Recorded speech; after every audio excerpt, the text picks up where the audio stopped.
Welcome to this episode of YouTube where the yearlings are in the pond. We did a half full pond so that we could circulate the water a little bit, get some of that debris out from on the rocks. Then we'll drain it again. We'll pressure wash it this weekend. We've got a great crew of people coming for the Working for Wolves weekend. We'll get it all cleaned up.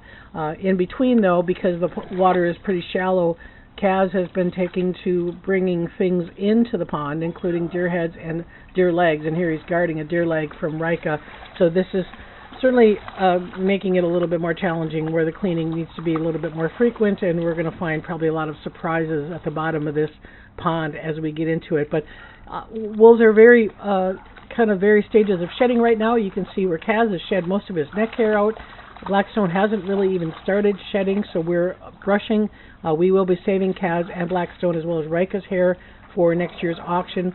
But Axel and Grayson, again, are not part of that auction shed because they're Canadian-born under a different permit system as far as use of their hair for any other kind of product. So we try to make sure that the hair is clean and dry when we do brush it.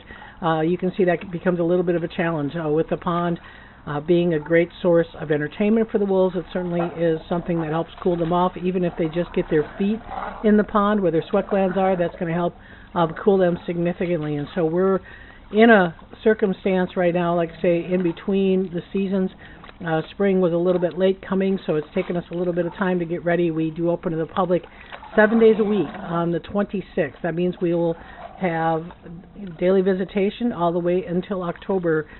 So we want to make sure that the wolves have plenty of opportunity for not just cooling themselves off, but stimuli to keep them kind of occupied when things get really noisy. And, human component is not the easiest for wolves. Wolves are pretty neophobic about a lot of strange things, so we make sure that we have a lot of distractions, a lot of, some of that can be sand. We just brought in a little pile of sand today for them, and you can see here they're digging. They like that sand. It helps cool them off, but it also gives them kind of a focus. We can bury things there as well. So, like I said, Blackstone got his nose, head to the toes, all wet there by having Rika as his pond companion.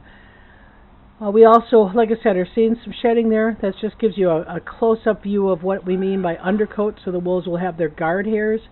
Those will stay permanently. The undercoat comes out. It usually kind of comes out in sheets like you're seeing here, not quite ready to let go. So we'll definitely want to make sure that we get a little bit more brushing time in, and brushing is something that we have to condition them to as well. So a lot of people ask about Axel. Again, we still haven't figured out what's going on. It's still a challenging time to try to be able to drug one wolf, or even if the Axel and Grayson drug together come out of the pack. Wolves have a tendency to that period of separation can change rank orders, so it's still, because of the late spring, pretty contentious from the standpoint of rank, and so we're still doing diagnostic that we can for him, as without invasive work. They're not dogs. They won't just kind of sit there and deal with things. This is a little bit of that example of some of that rank order pack attention going on. So you can see Axel posturing a little bit over Grayson, Rika doing kind of a grab bite. The pups very focused on what Axel and Grayson are doing. So it's not the greatest of time to drug a wolf and take him out of this dynamic. So we're continuing to watch and seeing Axel pretty active and pretty dominant. And so we're thinking that if this was stress-induced, he's coming around. He's gaining a lot of status this early spring. So we'll keep you posted. Thanks for watching. We'll see you next time.